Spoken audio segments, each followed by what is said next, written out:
আমাকে ভালো করে চিন্তা ভাবনা করে সময়টুকুও দিলে না। রাসেল খুব ভালো ছেলে, পাশেই মহিরাতে ওদের বাড়ি, তোর কোনো অসুবিধা হবে না। মন খারাপ লাগলে মায়ের কাছে চলে আসবি। তা না, জি, তুমি ওকে তাড়াতাড়ি সাজিয়ে দাও, বর আসার সময় হয়ে গেল। জি আচ্ছা।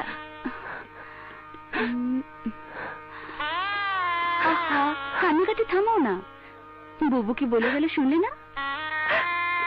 শুনেছি, কিন্তু আমার মন যে আমার ভালোবাসার জন্য কাঁদছে। কি বলছো তুমি? তুমি ভালোবাসো? কাকে? রেশাদকে। রেশাদ মানে মির্জাবাড়ির ছেলে রেশাদ? হ্যাঁ মামি। সর্বনাশ, এই কথার মুখে এনে না রোমানা। যদি তোমার মামারা জানতে পারে তাহলে যে কুরুক্ষেত্র হয়ে যাবে। পুরানো শত্রুতা